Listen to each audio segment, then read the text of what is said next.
창세기 39장 1절에서 6절 합독합니다. 시작. 요셉이 이끌려 애굽에 내려가매 바로의 신하 진위 대장 애굽 사람 보디발이 그를 그리로 데려간 이스마엘 사람의 손에서 요셉을 산이라. 여호와께서 요셉과 함께 하심으로 그가 형통한 자가 되어 그의 주인 애굽 사람의 집에 있으니 그의 주인이 여호와께서 그와 함께 하심을 보며 또 여호와께서 그의 범사에 형통하게 하심을 보았더라. 요셉이 그의 주인에게 은혜를 입어 섬김에 그가 요셉을 가정 총무로 삼고 자기의 소유를 다 그의 손에 위탁하니 그가 요셉에게 자기의 집과 그의 모든 소유물을 주관하게 한 때부터 여호와께서 요셉을 위하여 그 애굽 사람의 집에 복을 내리심으로 여호와의 복이 그의 집과 밭에 있는 모든 소유에 미친지라. 주인이 그의 소유를 다 요셉의 손에 위탁하고 자기가 먹는 음식 외에는 간섭하지 아니하였더라. 요셉은 용모가 빼어나고 아름다웠더라. 아멘. 아멘. 할렐루야. 오늘도 주의 은혜가 저와 여러분 가운데 함께하는 줄 믿습니다. 요셉의 이야기 오늘 세 번째 시간, 함께 하심을 보이시다. 함께 하심을 보이시다 라는 제목으로 말씀을 전합니다. 우리가 요셉 이야기를 살피게 되는데요. 요셉이 하나님이 주신 꿈을 꾸었습니다. 하나님이 주신 꿈이고 곧 하나님의 꿈입니다. 그래서 그 내용을 설명하기 위해서 창세기 37장 2절에서는 이것이 야곱의 족보다라고 이야기를 하고 족보 얘기가 요셉으로 시작해서 요셉으로 끝납니다. 그러니까 사실은 족보는 여러 자녀들이 언급돼야 되는데 요셉의 이야기가 야곱의 족보, 야곱의 톨레돗, 야곱의 이야기라는 거예요. 야곱의 이야기라는 것은 하나님의 꿈, 그 야곱에게 약속하신 하나님의 약속이, 하나님의 계획이, 하나님의 꿈이 요셉을 통해서 이어지고 있고 요셉을 통해서 완성되어지고 있다라는 것을 이야기한다라고 말씀을 드렸습니다. 그래서 요셉 이야기는 하나님의 꿈의 성취를 우리에게 이야기를 해줘요. 그리고 하나님의 꿈의 성취라는 얘기는 하나님의 뜻, 하나님의 계획의 성취를 이야기하고 하나님의 뜻, 하나님의 계획의 성취를 설명하는 또 다른 내용이 창세기 38장입니다. 우리는 창세기 37장에서 오늘 창세기 39장으로 건너뛰어 넘어왔잖아요. 아무도 모르시는 모양인데 37장 보다가 39장으로 넘어왔어요. 근데 중간에 38장이 있잖아요. 38장의 내용은 유다가 등장이 됩니다. 야곱의 또 다른 아들, 네 번째 아들인 유다.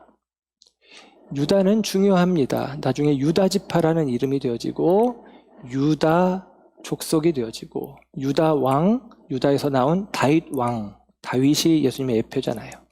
그리고 예수님도 유다지파에서 태어나십니다. 그 유다가 예수님의 계보를 이어가는 거예요. 그런데 요셉의 이야기를 들려주면서 유다 이야기를 중간에 끼워 넣는데 이 유다 이야기는 그냥 보기에 되게 불편한 이야기입니다. 요즘 TV에 우측 상단에 19 이렇게 빨간 글씨로 써 있으면 어른들만 봐라 그런 드라마잖아요. 그런 내용이 창세기 38장의 내용입니다. 유다가 며느리 다말과 동침하여 아이를 낳았다. 그 내용이거든요. 며느리하고 시아버지하고 동침을 했다. 오이, 뭐 이런 얘기가 다 있어 하는 내용이 38장에 들어와 있어요.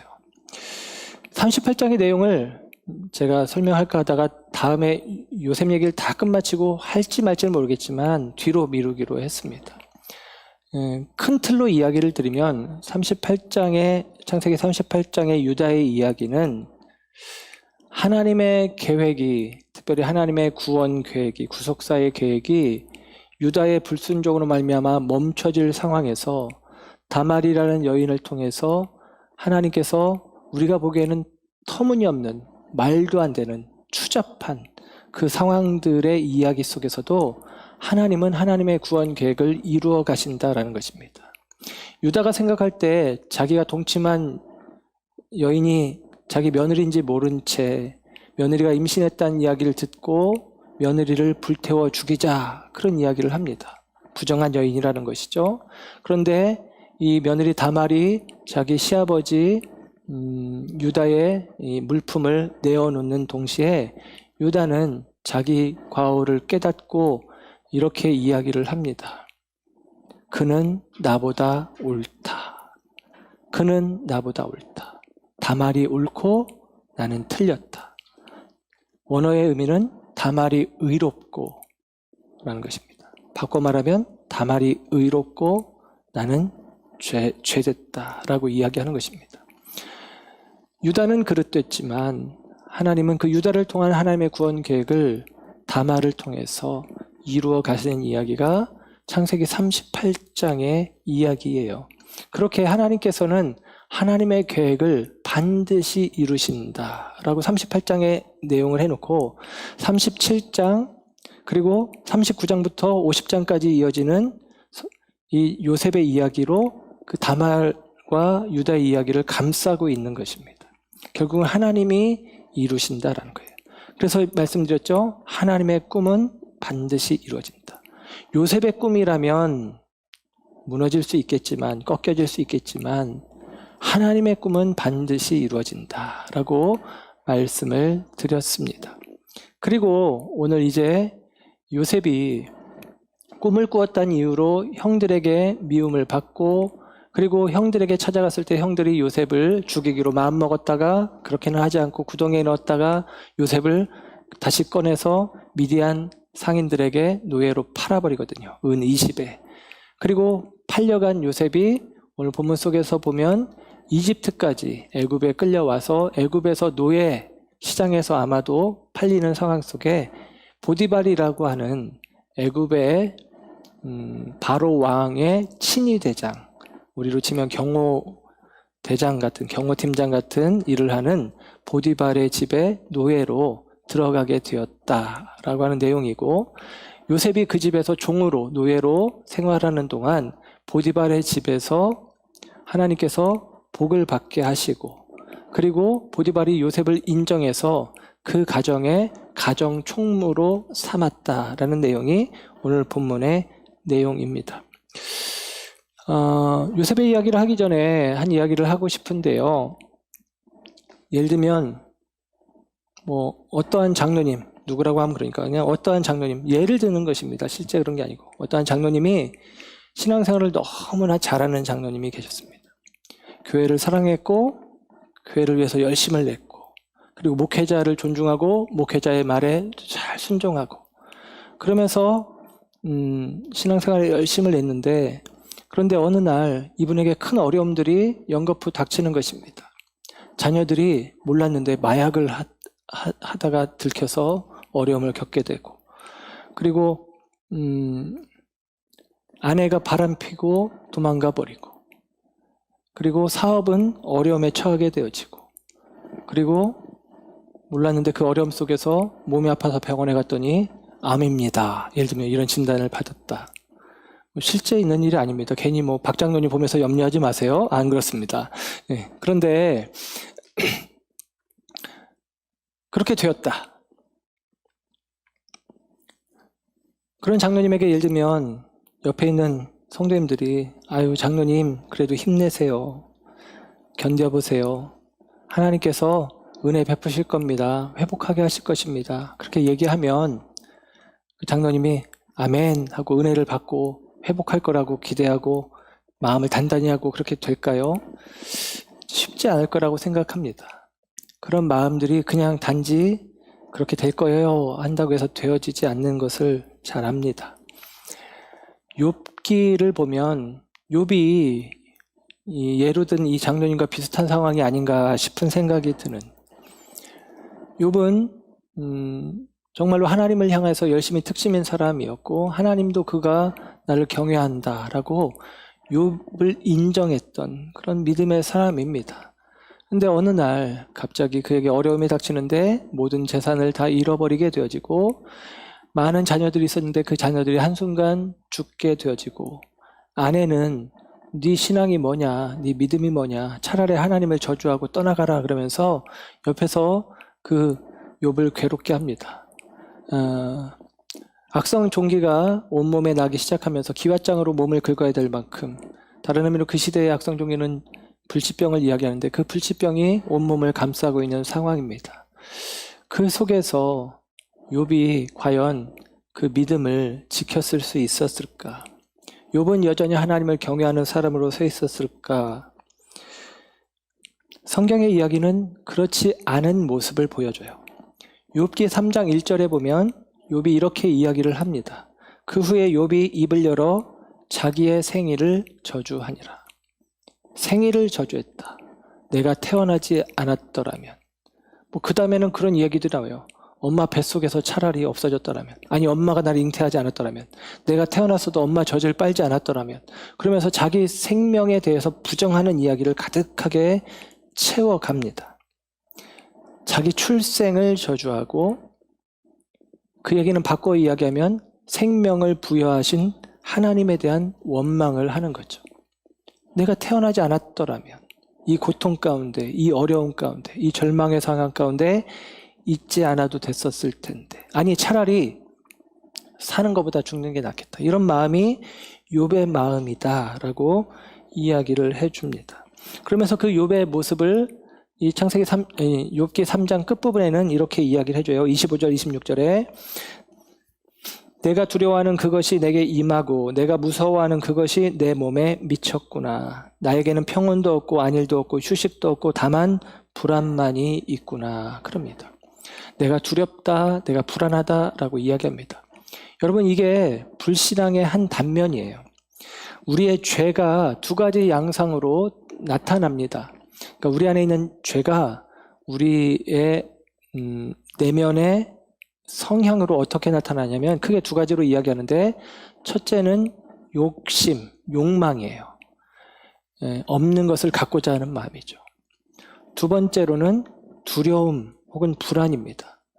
있는 것을 잃어버릴까 하는 염려입니다. 이 두 가지가 다 불신앙에 해당하는 것이고 죄의 양상이에요. 특별히 욥은 두려워하고 불안해합니다. 잃어버릴까, 없어질까 하는 그 두려움들이 욥의 마음 가운데 있다라는 것입니다. 그러면 여러분, 자기의 출생을 저주하고 하나님을 원망하고 이 죄의 요소, 하나님을 의지하지 않기 때문에, 신뢰하지 않기 때문에 벌어지는 마음의 상태, 불안과 두려움, 그 속에 있는 욥이 과연 하나님 말씀하신 대로 하나님을 바르게 경외하는 자요, 하나님께 대하여 온전하고 정직한 자라고 말할 수 있느냐. 욥기 1장 1절에는 이렇게 이야기해 줍니다. 욥이라는 사람이 있는데 그는 온전하고 정직하여 하나님을 경외하며 악에서 떠난 자다라고 이야기해 줍니다. 1장에서 그렇게 얘기하고 8절에서도 다시 한번 얘기해요. 하나님께서 사탄에게, 사탄아 너 봤냐? 욥은 내가 보건대 온전하고 정직하여 하나님을 경외하는 자다. 그와 같은 자가 세상에 없다라고 하나님도 인정해 주시거든요. 순서상 1장에서 그렇게 이야기하셨고 3장에서 자기 출생을 원망하고 두려워하고 그 다음에 이야기가 이어지니까, 예를 들면 잘 믿다가 하나님을 경외하다가 온전했다가 그가 어려움을 겪으니까 무너졌네, 이렇게 이야기할 수도 있겠지만 욥기 1장 1절의 표현은 욥 인생 전체에 대한 평가인 것입니다. 욥에 대한 정의, 욥 인생 전체에 대한 정의인 거예요. 이랬다가 꼬꾸라졌다가 다시 세워지고 뭐 그렇게 얘기하는 게 아니라 이 모든 전 과정을 욥의 인생으로 이야기를 하면서 그 욥은 어떠한 사람이냐, 온전하고 정직하고 하나님을 경외하며 악에서 떠난 자다라고 정의 내려주고 있다라는 것입니다. 여러분, 이게 중요해요. 욥에 대하여 하나님이 욥은 의로운 자, 욥은 나를 경외하는 자라고 이야기했을 때 사탄이 이렇게 맞받아칩니다. 하나님, 그게 아니라 욥이 어떻게 까닭 없이 하나님을 경외하겠습니까? 그렇게 하나님께 묻습니다. 얘기는 뭐예요? 이유가 있으니까 하나님을 경외하는 거죠. 하나님이 복 주셨으니까 하나님을 잘 믿는 거죠 라고 이야기를 합니다. 그랬더니 하나님이 아니다 라고 이야기하면서 욥을 변호하시고, 사실은 변호만 하시는 게 아니라 욥을 욥되게 이끌어 가시는 이야기가 욥기의 이야기예요. 그래서 우리가 아는 것처럼, 서두에 말씀드린 것처럼 하나님의 허락하심 안에서 생명만 내비둬라 해서 욥의 자녀들 혹은 욥의 재산, 욥의 질병 이런 것들이 다 한순간에 찾아오게 되어집니다. 그래서 욥이 원망하고 욥이 불평하고 그런 얘기 같은 거예요. 이게 헷갈리죠? 근데 여러분, 그럼에도 불구하고 이유가 있다, 이게 사탄의 생각인데 하나님은 그렇지 않다라고 이야기를 하시는 거죠. 이유가 있으니까 잘 경외하죠가 아니라 그 이유가 없어도 경외하는 믿음, 그 이유가 사라져도 하나님 앞에 온전한 신앙, 그것에 대해서 이야기해 주시려고 욥의 이야기를 우리에게 들려주시고, 혹은 그와 비슷한 이야기가 저는 요셉의 이야기라고 생각합니다. 요셉의 이야기 속에 들려주신다라는 것입니다. 요셉이 딱히 잘못한 게 없어요. 요셉은 아버지가 입혀준 채색 옷을 입었지만 스스로 원한 적은 없습니다. 아버지 야곱이 요셉에게 부탁했을 때 멀리 헤브론에서부터 저 위에 85km 떨어진 세겜까지 가서 형들에게 안부를, 샬롬을 묻고자 했을 때 순종하고 갑니다. 거기서 형들을 발견하지 못하면 되돌아올 수도 있었겠지만 사람들에게 묻고 물어서 형들이 있는 도단까지 찾아가서 형들에게 아버지의 샬롬의 인사를 전하고 형들을 위해서 준비한 음식을 내어놓았습니다. 그런데 형들은 요셉을 잡아 죽일 생각을 했고 요셉을 구덩이에 던졌고, 음식을 먹는 동안 구덩이 속에서 요셉이 부르짖음에도 불구하고 외면하는 형들의 모습을 보게 됩니다. 그런 형편을 지나서 요셉이 이제는 미디안 사람들에게 의해서 종으로 팔려가서 애굽에 가서 종이 되어지는 과정이죠. 그 과정 속에서 요셉은 그 마음이 편안했을까? 정말 아무 흔들림 없이 하나님을 향한 온전한 신뢰 속에 있었을까? 불안하고 두려워하지 않았을까? 그의 인생을 그 스스로가 후회하고 통탄하며 지내지 않았을까 하는 생각을 해봅니다. 오늘 본문 속에서는 그 요셉, 그렇게 형들에게 버림받고 종으로 팔려가고, 그리고 종으로서 이제 살아가야 되는 기약 없는, 우리로 치면 우리는 요셉의 이야기를 이미 잘 알잖아요. 이 과정을 통해서 결국에는 애굽의 총리 대신이 되어진다. 결과를 알고 있는 우리들은 요셉이 지금 종으로 팔려가든 구덩이에 던져지든 나중에 다음 시간에 보겠지만 감옥에 갇히든 별로 대수롭지 않아요. 신경 쓰이지 않아요. 왜? 결론을 알고 있으니까. 영화를 보면서 영화 초반에 총알이 빗발치는, 폭탄이 막 이렇게 사방에 떨어지는 전장터에 주인공이 총 들고 막 달려갈 때 불안하십니까? 안 불안하죠? 왜냐하면 다 알죠. 주인공이 여기서 죽으면 영화가 안 된다는 걸 아니까 절대 불안하지 않습니다. 불안하지 않아요. 결과를 알고 있기 때문이죠. 그런데 적어도 요셉은 지금 그 결과를 전혀 예측할 수 없는, 자기가 훗날 애굽의 총리가 되어질 것이라는 기대를 전혀 하지 못하는, 자기가 이전에 꿈은 꾸었지만 그 꿈이 자기의 생애 속에서 성취될 것이라는 생각을 잘 하지 못하는 상황 속에 있었을 것이 분명합니다. 그런데 그 요셉에 대해서 오늘 성경은 어떻게 이야기하냐? 그렇게 고난과 환난으로 점철되어진 요셉의 삶을 가리켜서 성경에서는 요셉이 형통한 사람이다라고 이야기를 해주고 있습니다. 오늘 본문 39장 2절 하반절에 보면 그가 형통한 자가 되었다라고 이야기하고요. 39장 3절 하반절에도 마찬가지로 여호와께서 그의 범사에 형통하게 하심을 보았다. 이건 보디발이 보았다는 거예요. 형통한 사람이다라고 이야기합니다. 그 이야기는 오늘 본문 창세기 39장 읽지 않았지만 맨 마지막 절 23절에 가면 또 반복됩니다. 창세기 39장 23절, 여기 보면 요셉이 감옥에 갇혔을 때에 간수장이 여호와께서 요셉과 함께 하심이라 여호와께서 그를 범사에 형통하게 하셨더라. 여호와께서 그를 형통하게 하셨더라 이야기합니다. 그러니까 지금 성경에서는 요셉은 하나님이 형통하게 하신 사람이라고 정의 내리고 있는 것입니다. 여러분, 요셉이 형통한 사람입니까? 말씀드린 대로 지금 요셉의 상황은 마지막 지금 총리가 된 상황이 아니라 지금 요셉이 적어도 보디발의 집에 가정 총무가 되어진 상태에서 이야기를 해준 게 아니라 요셉이 종으로 팔려갔는데 요셉은 형통하다라고 이야기하는 것입니다. 그 과정 속에서는 그는 아버지에게 순종했고 할 만큼 했고 형들에게 어떤 악의적인 마음이 없이 샬롬의 인사를 전했고 그런데도 불구하고 시기와 미움 속에 배신을 당했고 버려둠을 당했고 노예로 팔려갔고 이 노예됨으로 굉장히 어려운 애굽으로 가는 그 길을 그는 두려움과 염려 속에 걸어왔겠죠.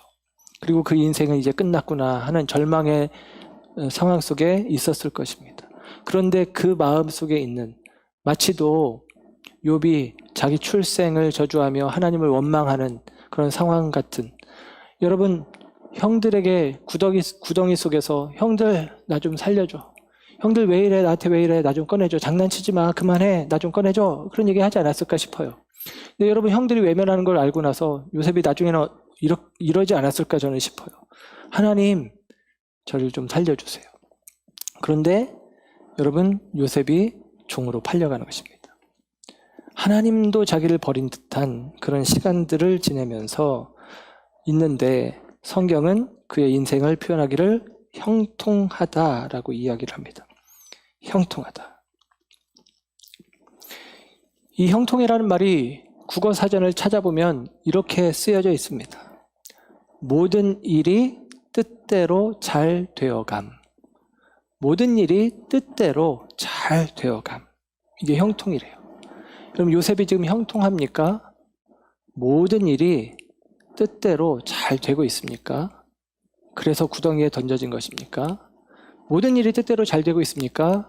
그래서 은 20에 몸값에 팔려지는 것입니까? 모든 일이 뜻대로 잘 되고 있습니까? 그가 원하는 대로 그가 바라던 대로 잘 되고 있습니까? 그래서 종이 되어지는 것입니까?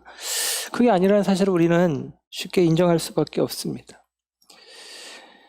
형들의 미움, 시기, 구덩이, 미디안 상인들의 손, 노예됨, 그리고 한 번도 가보지 못한 먼 이국 땅으로 끌려가는 그 길을 형통하다라고 말할 수는 없을 것입니다.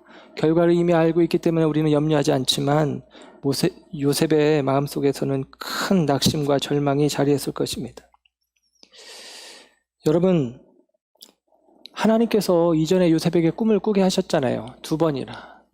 요셉이 끌려가는 동안 요셉이 하나님이 꿈을 꾸게라도 하셨으면 좀 나았을 텐데 성경에는 그런 이야기도 없습니다. 하나님이 다시 똑같은 꿈을 꾸게 하시면 내가 끌려가는 게 좀 뭔가 있나 보다 이렇게 생각할 수도 있겠지만 요셉은 그런 것도 없어요. 전혀 없습니다. 그가 팔려가는 동안에 아무런 이야기를 성경에서는 들려주지 않습니다.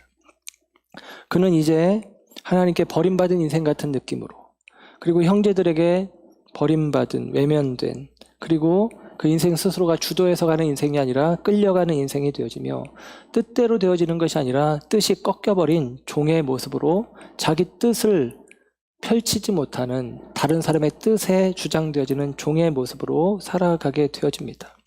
그는 이제 아버지가 입혀주었던 채색 옷이 아닌 꿈의 옷이 아닌 노예 옷을 입게 되어진 것입니다.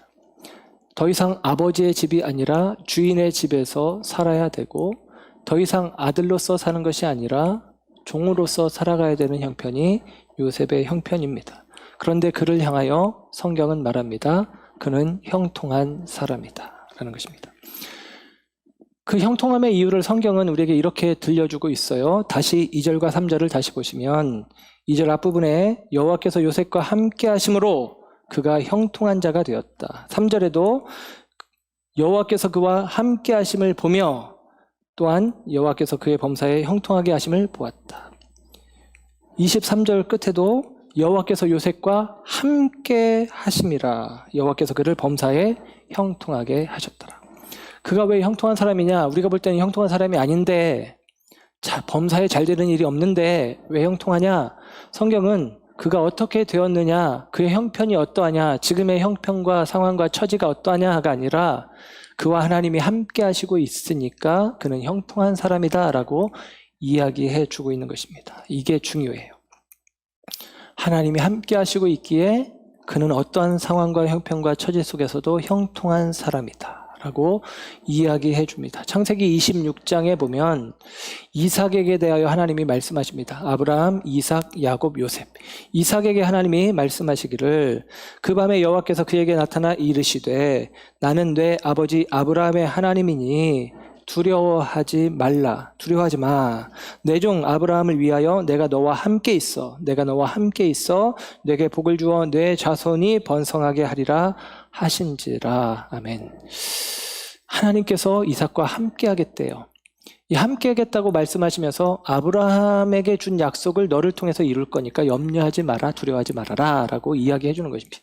이 이야기가 어떤 배경 속에서 나오냐면 이삭이 이제 양들을 치는데 이삭의 목동들이 양을 치는데 목초지를 찾아가는데 풀만 있어야 되는 게 아니라 물도 있어야 되거든요. 근데 우물을 파놓으면 그 땅에 거민들이 와가지고 해코지를 하는 거예요. 우물을 메꿔버리는 거예요.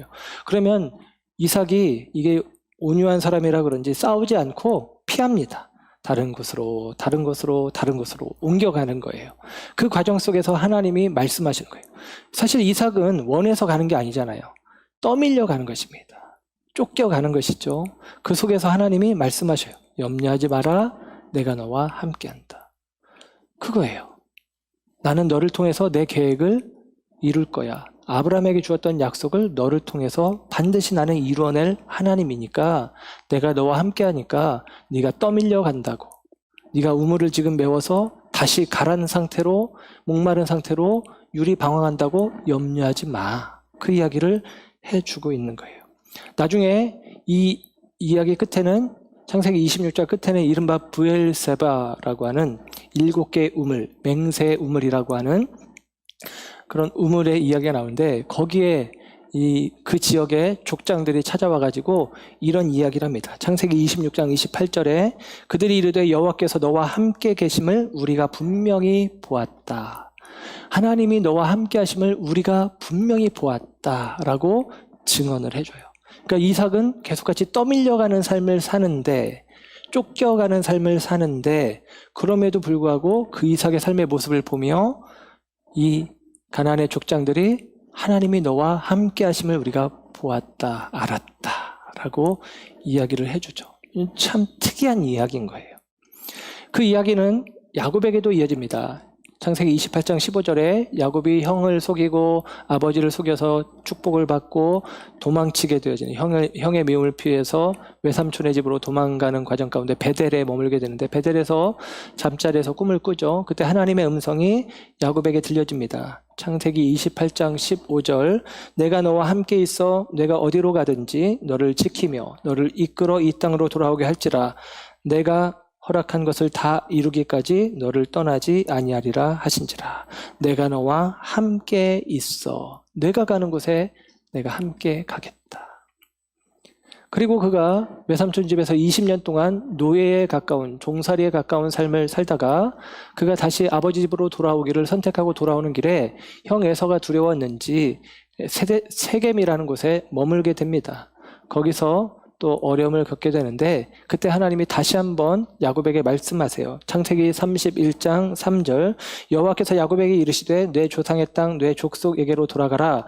내가 너와 함께 있으리라. 내가 너와 함께 있으리라. 그래서 그 말씀을 듣고 다시 헤브론으로 아버지의 땅으로 내려가는 게 야곱입니다. 여러분 이삭이나 야곱이나 그들이 이런 삶을 원했을까요? 이렇게 그들이 유리방황하고 종처럼 살아가는 그런 삶을 원했고 그들이 원한 것이 이루어졌기에 모든 일이 뜻대로 잘 되었기에 그들이 형통한 것입니까? 아닙니다. 그들의 삶 가운데 형통이라는 표현은 안 했지만 그들이 하나님이 함께 하셨대요. 그리고 오늘 본문의 이야기는 하나님이 함께 하셨으면 그는 형통한 자다라고 우리에게 이야기를 해주고 있는 것입니다. 하나님이 함께 하시는 것이 형통한 것이다. 그래서 이삭의 생애 전생애, 야곱의 생애 전생애를 통해서 하나님의 형통이라고 이야기를 하는 거예요. 근데 정작 야곱은 나중에 또 나오겠지만 나중에 이제 요셉이 애굽의 총리가 된 것을 알고 애굽에 내려갔을 때 애굽의 왕 바로 앞에서 그런 이야기를 하죠. 내 나이가 130세인데 내가 험악한 세월을 보냈다라고 이야기를 해요. 내가 지금까지 살면서 나의 인생은 참으로 험악한 시간들을 살아왔습니다 라고 이야기를 한단 말이에요.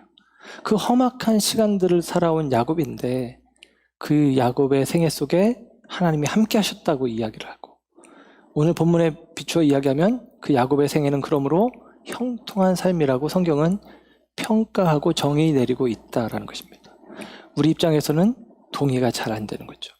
우리 입장에서는 잘 이해가 안 되는 것입니다. 그러나 여러분, 이 모든 이야기들은 다시 한번 말하지만 요셉에게 주어진 꿈과 관련되어지고, 그 꿈은 요셉이 원하는 꿈이 아니라 하나님이 주신 꿈, 야곱의 톨레도, 야곱의 족보, 야곱의 이야기, 야곱에게 주어진 약속의 이어짐이라는 개념으로 이해를 하는 것입니다. 곧 결코 변하지 않는 하나님의 언약이 내 삶 가운데서 확인되어져 가는 과정, 그 과정이 형통이라는 것입니다.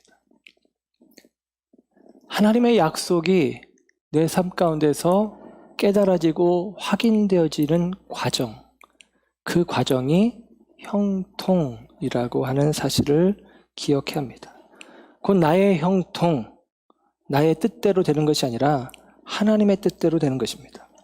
사전적인 의미로 형통이 이런 말이라고 했죠. 모든 일이 뜻대로 잘 되어감. 여기에 한 단어를 넣어야 돼요. 모든 일이 내 뜻대로 잘 되어감. 모든 일이 내 뜻대로 잘 되어감. 이것이 우리가 생각하는 형통인데, 성경에서는 그것을 바꾸어서 모든 일이 주님의 뜻대로, 주님의 계획대로, 주님의 약속대로, 주님의 꿈이 이루어지는 과정, 이것을 형통이라고 이야기를 하는 것입니다. 하나님의 꿈이 나를 관통하여 이루어지는 결과, 그것들을 우리가 확인하는 과정이 형통이라고 이야기해주고 있다는 것입니다. 여러분, 이 사실을 깨닫지 못하는 사람들은 그 인생 속에서 하나님 아닌 다른 것들을 붙잡게 됩니다. 왜냐하면 하나님은 나를 외면한 것 같고 버린 것 같고, 하나님을 믿으면서 내 형편과 처지와 상황은 어려워졌고, 차라리 그 하나님을 던져버리고 버리고 외면하고 차라리 나를 풍요롭게 하는 세상적인 의미의 형통을 가져다주는 신을 잡겠다. 이게 우상숭배 아니겠습니까?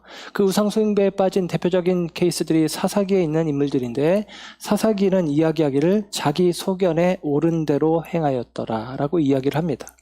그들의 소견에, 그들의 생각에, 그들의 판단에 옳은 대로, 그들의 뜻, 자신들의 뜻을 이루어가는 것을 형통이라고 생각하며 바알신, 가나안 신을 섬기는 일들을 하는 것이죠. 그러나 여러분, 그 속에서 하나님의 사람들은, 하나님이 세우신 영적 사사들은 하나님의 구원 사역을 묵묵히 이루어 가는 것입니다. 이게 우리에게 들려주는 성경의 이야기입니다. 여러분, 자기 소견에 옳은 대로 행하려는 마음들, 그 마음들은 고난을 원하지 않죠. 그 마음들은 이와 같은 유기를 원하지 않습니다.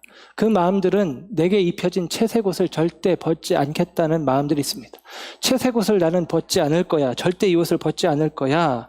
채색 옷이 벗겨지는 것을 싫어합니다. 그러나 여러분, 채색 옷이 벗겨지는 것을 형통이라고 생각하지 못하는 것이 세상의 마음이겠지만, 여러분, 우리에게 입혀진 채색 옷이 벗겨질 때 하나님의 은혜의 옷이, 하나님의 애굽 총리로서의 옷이 우리 가운데 입혀진다는 사실을 기억하는 것이 필요합니다. 이게 우리의 믿음, 우리의 신앙의 자리가 되어야 하는 거예요.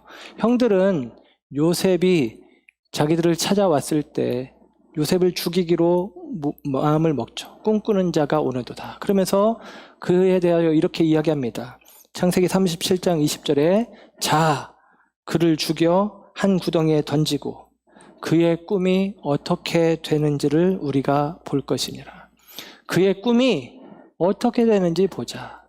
그들은 그의 꿈을 그냥 제 3자의 관점에서 지켜본 게 아니라 그의 꿈을 꺾었고 그의 꿈을 짓밟았고 그의 꿈의 단초를 잘라버리는 형식으로 그를 죽여야지, 그를 구덩이에 던져야지 라고 생각을 했습니다. 나중에 조금 마음을 바꿔서 죽이지는 않고 노예로 팔게 되었는데, 여러분 오늘 성경에서는 그의 꿈이 어떻게 되는지 보자 그랬는데 그의 꿈, 그를 향한 하나님의 계획이 어떻게 되었느냐, 오늘 본문 속에서는 3절에 보디발이라는 사람의 눈을 통해서 어떻게 그의 꿈이 이루어지는지를 보여주시는데, 3절에 그의 주인이 여호와께서 그와 함께 하심을 보며, 보디발이 하나님이 그와 함께 하심을 보게 된 거예요. 그래서 보디발이 깨닫게 됩니다. 요셉이 형통한 자로구나 라는 것입니다. 요셉은 여전히 종입니다. 요셉은 여전히 노예입니다.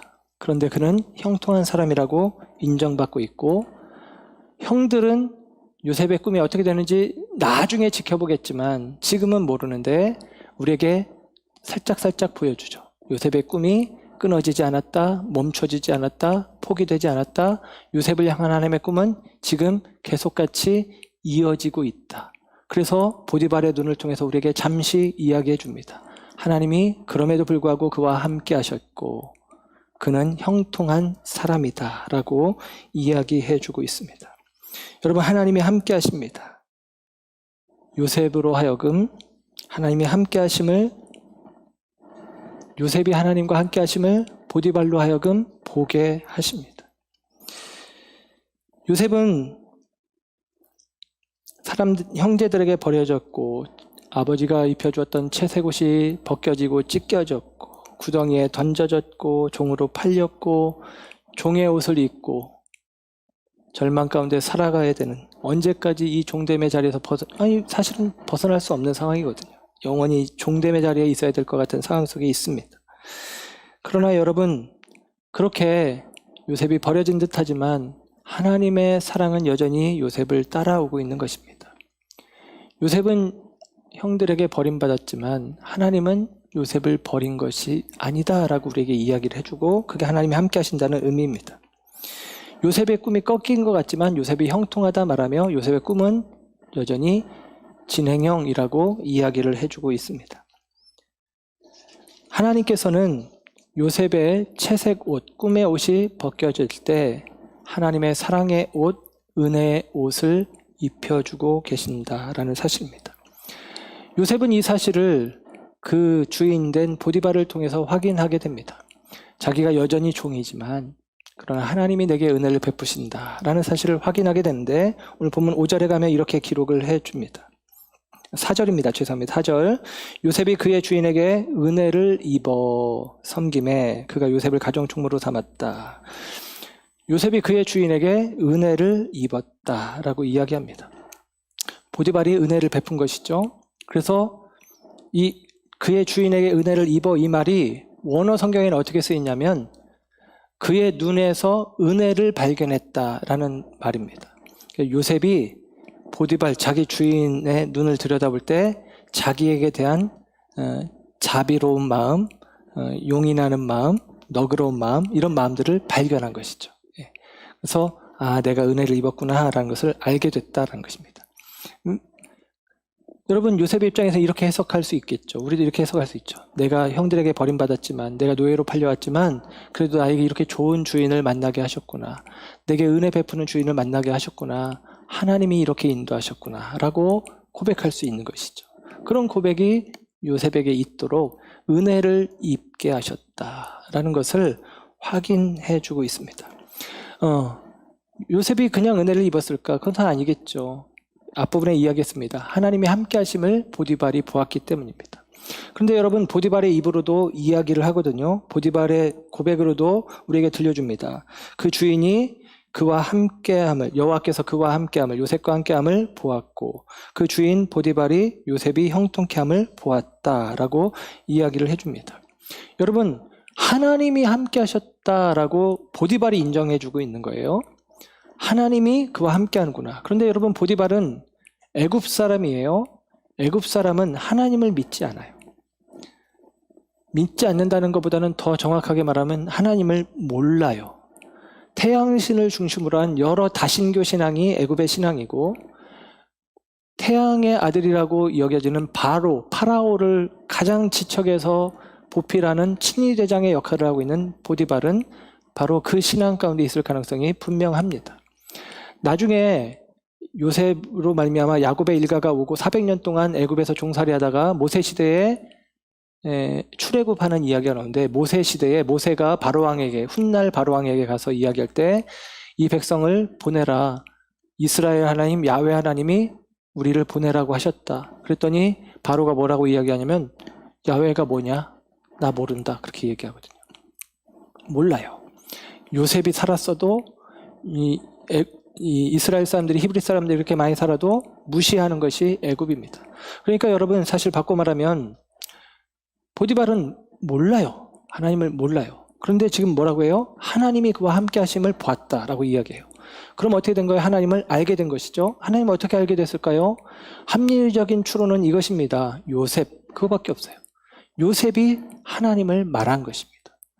요셉이 하나님을 고백한 것이고, 요셉이 하나님을 말함에도 불구하고 요셉이 누구보다도 더 아름답게 일들을 성취해내는 것을 지켜본 것입니다. 목격한 것입니다. 그래서 요셉의 하나님을 인정하는 거예요. 요셉이 인정되니 요셉의 하나님이 인정되는 것이죠. 바꿔 말하면 요셉은 이미 말씀드리기를 원망하고 불평하고 그런 마음들이 있을 수 있겠고, 하나님에 대한 절망적인 마음이 있을 수 있겠고, 그게 요셉이지만 그럼에도 불구하고 그 믿음과 그 신앙을 버리지 않았다는 거예요. 그래서 그 집에서 요셉이 하나님을 드러내는 것입니다. 요셉이 종으로 팔려왔습니다. 애굽에 있어요. 어차피 종 되었으면 한 번 종은 영원한 종이 될 가능성이 많아요. 그럼 요셉이 여기에서 기회를 잡을 마음이 있었다면, 내가 종이지만 여기서 그나마 그래도 조금 더 나은 삶을 선택해야 되겠다라고 판단했다면, 요셉은 그 애굽의 신을 받아들이는 게 좋았을 것입니다. 어차피 하나님은 나를 버렸고, 어차피 하나님은 나를 외면했고, 어차피 하나님은 나를 도와주지 않았고, 그 하나님 말고 차라리 애굽에서 내가 살아갈 바에 애굽의 신을 내가 받아들이는 게 좋겠다라고 생각할 수도 있습니다. 그런데 요셉은 그렇지 않은 것이죠. 그러니까 보디발이 애굽에서 요셉의 하나님을 인정하는 거예요. 그러니까 그런 신앙을 지킨 것입니다. 그런 믿음을 지킨 것입니다. 잠언서 22장 6절에 이렇게 말합니다. 마땅히 행할 길을 아이에게 가르치라. 그리하면 늙어도 그것을 떠나지 아니하리라. 마땅히 행할 길을 아이에게 가르치라. 여러분, 우리 믿음의 자녀들 가운데 이 마땅히 행할 길, 믿음의 길을 가르쳤으면 좋겠습니다. 야곱이 부족한 사람임에 틀림없지만 야곱은 하나님의 약속을 붙잡고 살았고, 그 약속의 이야기를 요셉에게 들려주었을 것이고, 그래서 요셉이 꿈을 꾼 것이고, 요셉에게 하나님의 꿈이 이어지는 것이고, 요셉은 종으로 팔려갔지만 그럼에도 불구하고 하나님을 떠나지 않습니다. 그럼에도 불구하고 하나님을 믿는 믿음으로 그가 서 있습니다. 그리고 그는 하나님의 함께하심 속에 도우심을 경험해가고, 이 보디발의 입술을 통해서 하나님이 나와 함께하신다는 사실을 증거받기까지 하고 있다는 것입니다. 하나님과 함께하시는 일들을 눈치챈 보디발이 이 젊은 종이에요. 17살에 팔려가서 30살에 총리가 되고 감옥에 최소한 2년 이상이 있었으니까, 이 시간이 지금 총리가 이 가정의 총무로 세워진 게 아무리 늦어도 27살 정도입니다. 젊은 청년이에요. 젊은 청년입니다. 이 젊은 청년에게 자기 집의 모든 소유를 맡겼다라고 이야기합니다. 왜냐하면 그게 더 낫다고 여겼기 때문이죠. 내가 관리하는 것보다, 내가 경영하는 것보다 그게 더 낫다라고 생각하는 것이죠. 요즘 전문 경영인을 CEO라고 하는데 CEO라고 생각하고 요셉을 세운 것 같아요. 정말로 그랬더니 성경은 더 이야기합니다. 요셉에게 그것을 맡겼더니, 주관하게, 5절에 요셉에게 모든 소유를 주관하게 하였더니 5절 하반절에는 여호와께서 요셉을 위하여 그 애굽 사람의 집에 더 많이 복을 내리셨고 모든 것들이 복되게 하셨다라고 이야기를 해주고 있습니다. 애굽의 친위대장 정도 되는 보디발이 요셉을 신임하는 것을 넘어서서 요셉을 의지하여 그 모든 것들을 의탁할 정도입니다. 노예의 옷을 입고 있지만 그에게 하나님의 은혜의 옷이 덧입혀졌을 때 보디발을 통해서 가정 총무라는 신뢰의 옷이, 믿음의 옷이 덧입혀지고 있는 것입니다. 그 신뢰의 의미 있을 때에 보디발의 집에는 더 큰 복이 임하여지는 것이죠. 여러분, 우리가 믿음으로 주님을 붙잡고 산다는 것이 이런 것입니다. 말씀드렸듯이 요셉이라고 이 배신당하고 팔려가고 종이 되고 그 힘든 길을 가는 동안에 원망하지 않았을까? 자기 출생을 저주하며 하나님을 원망하며 두려워하며 욕과 같은 마음을 품지 않았을까? 저는 품었을 거라고 생각합니다. 그 사람이죠.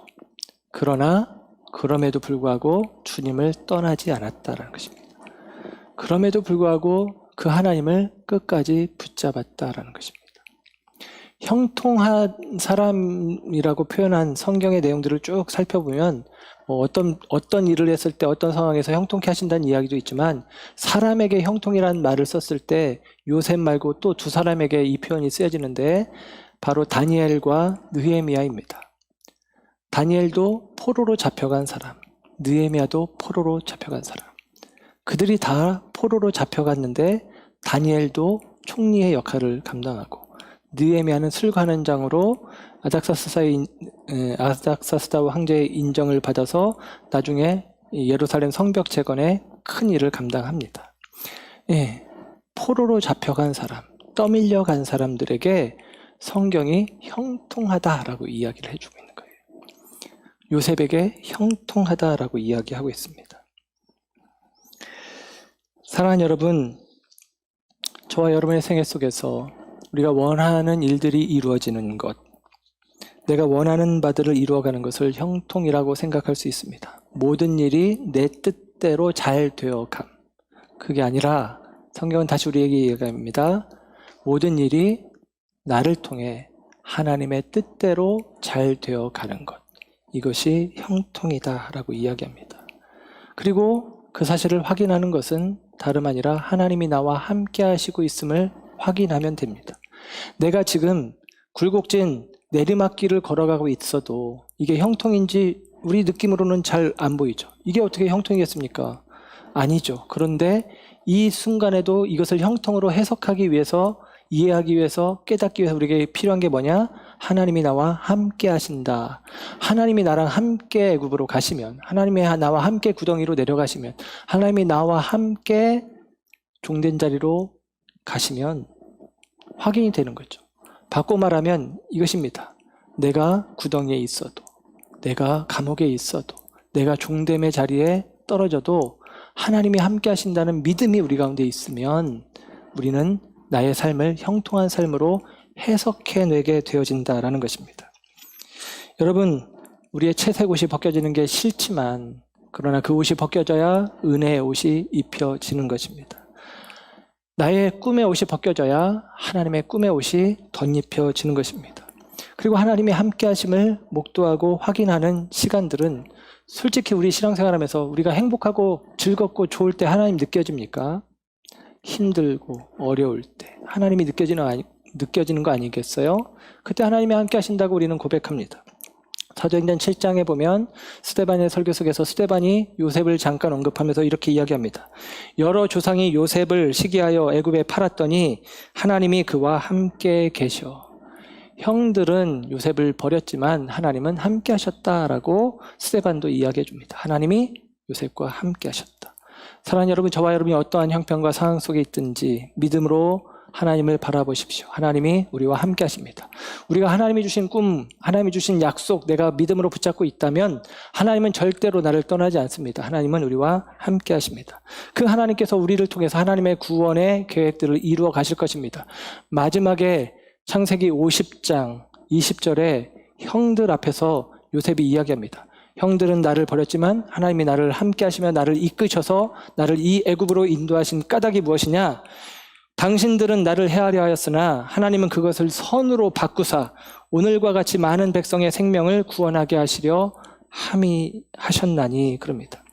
형들이 나를 팔았지만 하나님은 그걸 선으로 바꿔서 많은 백성을 구원하려고, 요셉을 통해서 수많은 백성들을 구원하시려고 하나님이 하나님의 뜻으로 나를 이끌어 가신 것이다 라고 고백하고 있다는 것입니다. 그래서 요셉은 하나님을 인정하는 거예요. 사랑하는 여러분, 우리가 힘들고 어려울 때 하나님을 원망할 수 있어요. 욥이 하나님을 원망했죠. 내가 차라리 태어나지 않았더라면, 하나님이 나에게 생명을 부여하지 않았더라면, 하나님이 그의 삶 속에 함께 하심을 신뢰하지 못하면서 두려워하며 불안해하며 욥이 하나님께 대하여 원망하는 마음들이 일어납니다. 그럼에도 불구하고 욥은 하나님을 떠나지 않으려고 해요. 그럼에도 불구하고 하나님 앞에 서 있으려고 합니다. 그런데 원망의 마음이 있죠. 그 마음을 하나님이 알았는지 맨 마지막 욥기 끝부분에 가면 욥기 40장에는 욥과 하나님이 대면하여 이야기하는, 대화 나누는 장면들이 기록이 됩니다. 그 장면 가운데 욥기 40장 8절에 하나님이 욥에게 따져 묻듯이 이렇게 이야기합니다. 욥에게 따져 묻듯이 내가 내 공의를 부인하려느냐? 내 의를 세우려고 나를 악하다 하겠느냐? 그럽니다. 내가 정이 없다고. 욥, 너는 생각에 하나님인 내가 정당하지 않다고 생각하냐? 너는 잘못한 게 없는데 왜 이렇게 고난을 당하지? 너 억울하냐? 답답하냐? 화나냐? 그래서 네가 옳다고 생각하냐? 네가 옳으면 이것들을 허락한 나는 틀린 것이냐? 그렇게 생각하냐? 라고 물어요. 그런 이야기를 듣고 나서 하나님께서 이 이야기를 했을 때 욥이 입을 닫았다는 것입니다. 할 말이 없는 것이죠. 그 이전에 하나님의 주권에 대해서 이야기를 했거든요. 그리고 나서 욥이 이렇게 이 본문의 끝부분에 가면 42장 5절에서는 욥이 이렇게 이야기합니다. 내가 주께 대하여 귀로 듣기만 하였사오나 이제는 눈으로 주를 배움나이다. 그러므로 내가 스스로 거두어드리고 티끌과 재 가운데서 회개하나이다. 내가 귀로 듣기만 했는데, 내가 아버지한테 배워서 알았는데 이제 하나님 내가 압니다. 하나님 만났습니다. 하나님 뜻이 뭔지 알겠습니다. 하나님 앞에서 나는 회개합니다. 내가 회개합니다. 그러는 거예요. 아까 유다가 다말 앞에서 나는 옳고 바람핀 이 부정한 임신을 한 다말 너는 틀렸다라고 했던 유다가 너는 나보다 옳다라고 이야기하며 내가 틀렸다라고 고백하듯이 욥이 하나님 앞에서 하나님의 뜻과 계획이 내 삶 가운데 이 방식으로 이루어져도 하나님은 옳고 하나님이 맞고 하나님은 정당하십니다. 하나님의 그 옳음을 내가 의심했습니다. 하면서 회개했다라고 이야기를 합니다. 이 회개는 여기서 멈추지 않고 놀랍게 욥기 42장 10절에는 욥이 그 친구들을 위하여 기도할 때, 그 친구들이 뭐냐면 욥을 괴롭게 했던 사람들이에요. 욥이 그 친구들을 위하여 기도할 때 하나님께서 욥의 곤경을 돌이키시고 욥에게 이전 소유보다 갑절로 주셨다라고 이야기해 줍니다. 형들이 아버지가 죽고 요셉에게 자기들이 지난날 한 일을 두려워하며 요셉 앞에 떨고 있을 때 요셉이 형들에게 염려하지 마. 형들이 나를 보낸 게 아니라 파는 게 아니라 하나님이 나를 보낸 거야. 하나님이 나를 보낸 거야. 염려하지 마 하며 형들을 끌어안죠. 형들을 위해 중보하죠. 형들에게 생명을 공급하죠. 이것입니다. 사랑하는 여러분, 저와 여러분의 생애 속에서 우리가 생각하는 형통한 일이 아니라 할지라도 하나님께서 저와 여러분을 통해서 이루시는 일들에 대한 믿음이 있다면 그 약속으로 우리가 서 있는 거 아닙니까? 그 약속의 말씀들을 우리가 마음에 품고 있다면 어떠한 형편과 상황 속에 있든지 염려하지 마십시오. 그리고 그 속에서 하나님을 향하여 원망할 필요가 없습니다. 아니, 원망할 수도 있겠지만 염려할 필요가 없습니다. 하나님께서는 반드시 우리를 통해서 하나님의 계획들을 이루어 가실 것입니다. 하나님의 구속사는 멈춰지지 않습니다. 이 시대의 교회가 세상 가운데 버림받아 구덩이에 던져지고 그리고 세상 가운데서 가장 밑바닥에 하찮은 가치로 하찮은 복음으로 하찮은 존재로 버려지는 상황 속에 있다 할지라도 염려하지 마십시오. 하나님의 구원의 계획은 요셉을 통해서 있었던 것처럼 교회를 통해서 있습니다. 그 교회가 조금은 흠이 있어도 그럼에도 불구하고 하나님은 그 교회를 통해서 일하신다는 사실을 기억하시기를 바랍니다. 그리고 여러분, 저와 여러분의 생애 속에서 하나님이 함께 하심을 기억하시면서 하나님께서 함께 하심, 하나님이 나와 함께 하심을 기억하며 믿음 위에 서 있는, 그리고 믿음으로 주님을 따라 순종해가는 저와 여러분의 삶이 되시기를 주님의 이름으로 축원합니다. 기도하겠습니다. 좋으신 주님,